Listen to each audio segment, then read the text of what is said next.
बिस्मिल्लाहिर्रहमानिर्रहीम एंड अस्सलाम वालेकुम। हम पढ़ रहे हैं लारावेल 9 ट्यूटोरियल सीरीज, जिसके अंदर हमने लास्ट लेक्चर में राउट्स के बारे में पढ़ा था और आज के इस लेक्चर में हम मोर अबाउट राउट्स पढ़ेंगे और ज़्यादा राउट्स के बारे में कि राउट्स के साथ और किस किस तरीके से हम खेल सकते हैं और किस तरह से हम राउट्स को कंट्रोल कर सकते हैं। तो लास्ट लेक्चर के अंदर हमने एक कंट्रोलर बनाया था, तो फिलहाल के लिए मैं इस कंट्रोलर के राउट को रिमूव कर देता हूं एंड ये जो कंट्रोलर हमने बनाया था इसको भी मैं फिलहाल बंद कर देता हूं एंड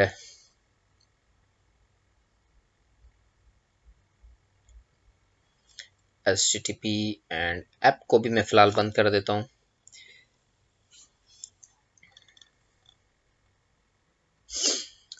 मैं व्यूज के अंदर आ जाता हूं और व्यूज के अंदर हमारे पास welcome.blade.php मौजूद है।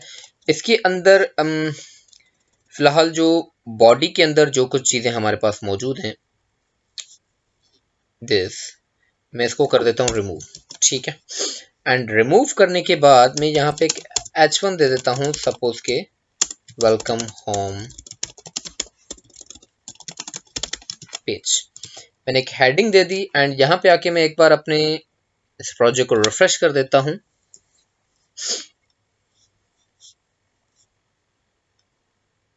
तो ये जो कुछ भी था एंड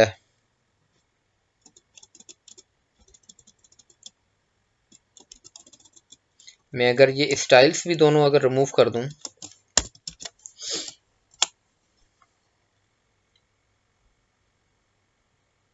तो अब ये बिल्कुल एक बेसिक HTML पेज बन चुका है। ठीक है, मैं अभी क्या कर लेता हूं, मैं यहाँ पे मेरे पास इस पेज का राउट बना हुआ है, ठीक है, जो कि ये हमारे पास मौजूद है। ठीक है, जो कि बाय डिफॉल्ट स्लैश की मदद से डायरेक्टली ओपन हो रहा है, जिसके अंदर हमारे पास ये वेलकम ब्लेड ऑन हो रहा है। मैं इस पेज के अंदर आ जाता हूं और इस पेज में यहाँ पे टॉप ऑफ दिस एक डेमो के तौर पे एक मैं नेविगेशन बार बना लेता हूँ, एक मेन्यू बार UL एंड एक LI बना लेता हूँ और ये LI के अंदर में एक एंकर रख देता हूँ। ठीक है, जो कि इसको मैं नाम देता हूँ होम। ठीक है, एंड इसी तरह इसको मैं जो URL दे देता हूँ वो मैं कर देता हूँ डायरेक्टली स्लैश। ठीक है, क्योंकि यही है। एंड एक दूसरी मैंने LI बना दी यहाँ पे विथ स्लैश टेस्ट और इस पेज को मैं नाम देता हूँ टेस्ट। ठीक है, यहाँ रिफ्रेश करते ही हमारे पास दो देखें मेन्यूज बन चुके हैं, एक है एंड सेकंड इज टेस्ट। सो मैं यहाँ पे क्या कर लेता हूँ कि एक और मेन्यू में बढ़ा लेता हूँ यहाँ पे and the third one is slash blog और यहाँ पे मैं इसको नाम ब्लॉग दे देता हूँ। ठीक है, अब हमारे पास तीन यानी कि मेन्यूज बन चुके हैं हमारे नेविगेशन बार के अंदर। एक होम है, second one is test and the third one is blog. ठीक है, मैं हमारे web.php यानी कि राउट्स के अंदर आ जाता हूं और मैं ये टॉप ऑफ द राउट ये सेम में कॉपी करके अगेन पेस्ट कर देता हूं और इसको मैं यहाँ पे नाम देता हूं टेस्ट। ठीक है, एंड मैं यहाँ पे हमारे व्यूज के अंदर एक न्यू फाइल बना लेता हूं जो कि किसके नाम से होगा, test dot blade dot php and the third one will be blog dot blade dot php। ठीक है, मैंने दो और न्यू फाइल्स भी क्रिएट कर दी यहाँ पे। टेस्ट डॉट ब्लेड के अंदर मैं h1 दे देता हूँ simply test page and blog के अंदर मैं h1 दे देता हूँ ब्लॉग पेज। ओके, एंड मैं ड्रैग करके मैंने वेलकम को इधर कर दिया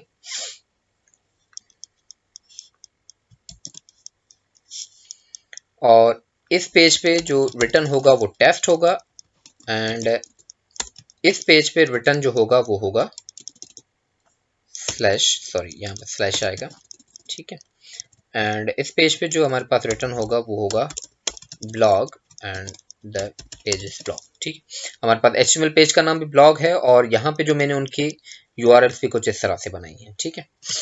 मैं यहाँ पे एक बार रिफ्रेश कर देता हूँ। रिफ्रेश करने के बाद देखें होम पे क्लिक करने पे तो यही पेज हमारे पास ऑन हो रहा है, जबकि टेस्ट पे क्लिक कर रहा हूँ तो हमारे पास टेस्ट पेज ऑन हो चुका है, ठीक है। एंड मैं ब्लॉग पे क्लिक करूंगा तो ये हमारे पास एक ब्लॉग पेज ऑन हो चुका है, ठीक है। ये चीजें सक्सेसफुली काम कर रही हैं।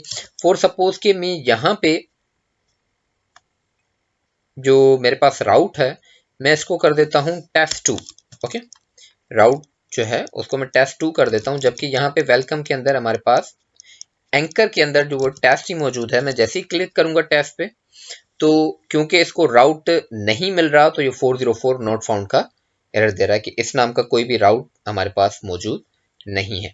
एक तरीका कार तो ये हो गया कि हमारे पास मल्टीपल इस तरह से राउट्स बन जाते हैं हमारे जितने भी पेजेस हैं उनको डिस्प्ले कराने के लिए। मगर एक और चीज राउट्स के अंदर, क्योंकि ये चीज तो आपको पता है सब, मीन्स के हम लास्ट लेक्चर के अंदर भी यही तो कर चुके हैं, मैंने एक कंट्रोलर के जरिए बस राउट बना दिया था और डिस्प्ले कर रहे थे ना, ठीक है। मगर इसमें न्यू क्या चीज है?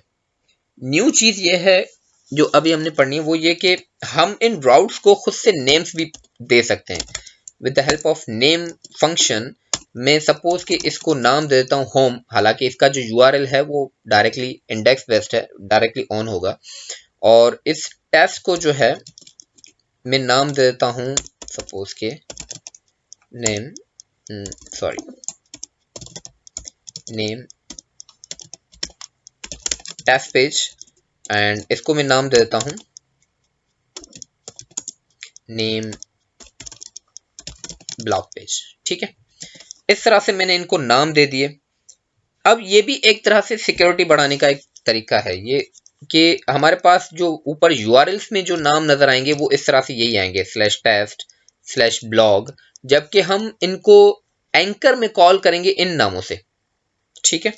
इन नामों से हम इनको किस तरह से कॉल करेंगे, हम आ जाते हैं अपने वेलकम ब्लेड के अंदर। अब यहाँ पे जो हम डायरेक्टली डबल कोटेशन के अंदर जस्ट स्लैश दे देते थे, अब हम यहाँ पे डबल कर्ली ब्रेसेस इस तरह से लारावेल के अंदर एंड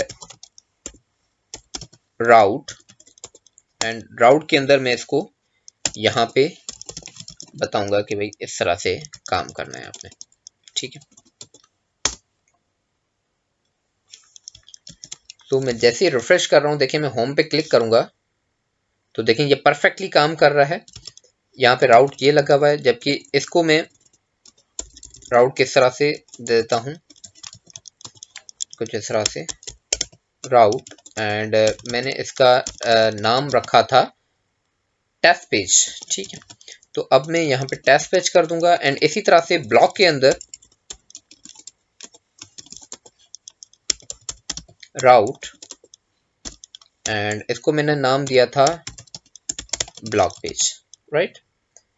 ये देखें मैं एक बार इसको रिफ्रेश कर देता हूं तो तब भी ये परफेक्टली देखें टेस्ट पे क्लिक करने पे ऊपर टेस्ट ही आ रहा है, जबकि मैंने यहाँ पे वेलकम में इनको किन नामों से जो है वो कॉल करा है, कुछ इन नामों से जो कि राउट्स के अंदर मैंने नाम अलग से मेंशन करके इनको दे दिए थे, ठीक है।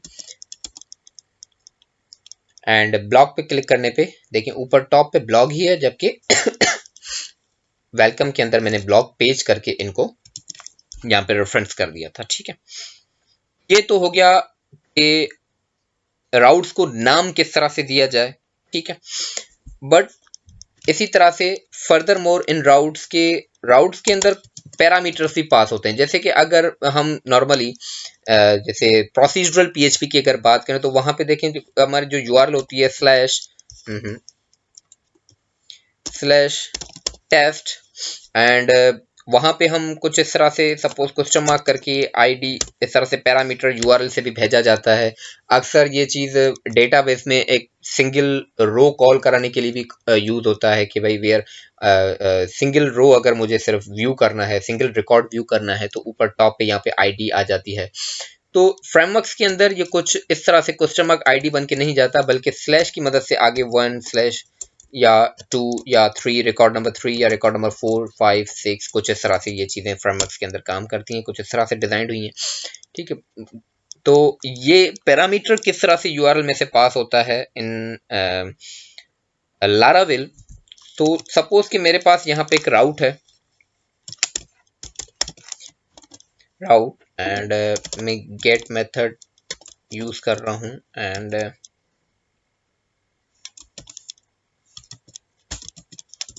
सॉरी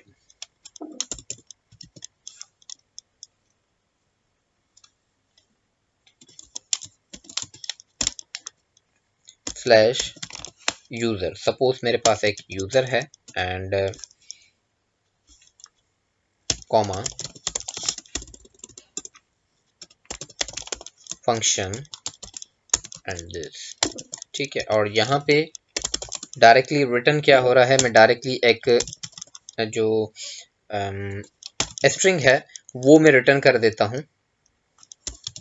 ठीक है, मैं सपोज कि अगर यूजर नाम से यहाँ पे स्लैश यूजर कर देता हूँ तो मेरे पास एक जस्ट यूजर ये कुछ इस तरह से रिटर्न हो रहा है। ठीक है, पर अगर मैं इसमें पैरामीटर पास करूं तो फिर अगेन स्लैश करके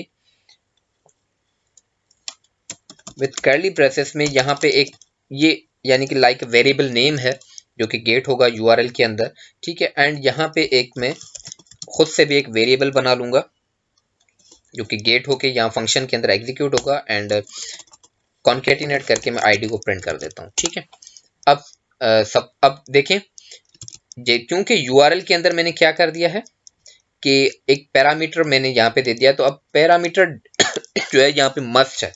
विदाउट पैरामीटर देखें, अब जस्ट यूजर से ये राउट काम ही नहीं करेगा, इसको अब पैरामीटर देना लाजमी है। मैं जब /1 यहाँ पे भेजूंगा तो देखें ऑटोमेटिकली मेरे पास आ गया यूजर1, यानी कि एक पैरामीटर यहाँ से सेंड हुआ है।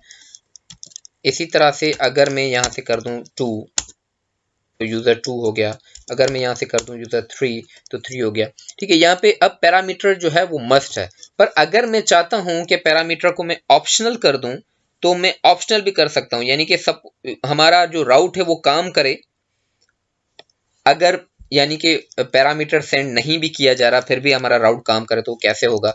तो फिर उसके लिए हम क्या करेंगे, यहाँ पे आईडी के बाद एक क्वेश्चन मार्क दे देंगे एंड यहाँ पे आईडी वेरिएबल को हम सॉरी नल कर देंगे। ठीक है, इससे क्या होगा कि सपोज अगर मैं यहाँ पे कोई भी पैरामीटर नहीं भी भेज रहा तब भी यूजर देखें परफेक्टली काम कर रहा है, राउट हमारा चलेगा पैरामीटर हो या ना हो। यानी कि यहाँ पे अब पैरामीटर जो है वो ऑप्शनल बन जाता है कि अगर सपोज कि कहीं से पैरामीटर नहीं आ रहा हो तो तब भी ये पेज हमारा काम करना चाहिए। ठीक है, एंड पैरामीटर में यानी कि अब ये दो चीजें हमने पढ़ी कि how to name your parameter and how to name your route, and second thing is कि पैरामीटर किस तरह से पास किया जाए।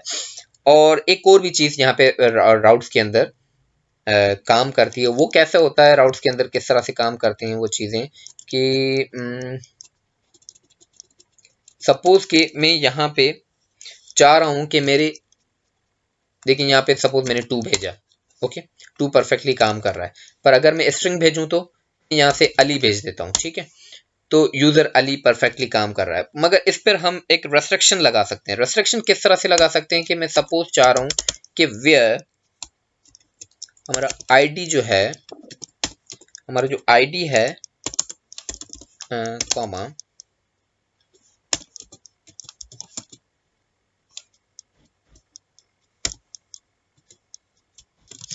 0 से लेकर 9 तक कोई भी नंबर, या प्लस मीन्स के 9 से ऊपर भी 11, 12, 13, 14, 15 एनीथिंग, मीन्स के हमारा पैरामीटर में जो वैल्यू रिसीव करें वो जस्ट हम नंबर फॉर्मेट यानी कि इंटीजर करें। अब देखें अली है, मैं जैसे इंटर कर रहा हूं तो देखें काम नहीं कर रहा। अब इट मीन्स कि ये सिर्फ और सिर्फ नंबर ही रिसीव करेगा, पैरामीटर में यूजर2 रिसीव कर रहा है। ये चीजें आपको लारावेल की डॉक्यूमेंटेशन के अंदर भी मिल जाएंगी कि जैसे कि हम डॉक्यूमेंटेशंस के अंदर आ जाते हैं, और डॉक्यूमेंटेशंस के अंदर द बेसिक्स में हमारे पास राउटिंग मौजूद है, और इसी राउटिंग के अंदर हमारे पास नीचे required parameter, optional parameter, regular expression, concern, ये चीजें ठीक है, यानी कि मैं अगर चाह रहा हूं कि मेरे पास पैरामीटर में चीजें सिर्फ A to Z आए, ठीक है, यानी कि इन कैपिटल और इन स्मॉल ABC, ठीक है, इस तरह। या फिर मैं चाह रहा हूं कि पैरामीटर में मेरे पास ओनली नंबर्स जाएं, या फिर अगर मैं चाह रहा हूं कि नंबर एंड स्ट्रिंग दोनों रिसीव कर सके, तो इस तरह से हम वेयर कंडीशन अपने पैरामीटर्स में लगा के अपनी रेस्ट्रिक्शन लगा सकते हैं अपनी यूआरएल्स के अंदर, अपने राउट्स के अंदर,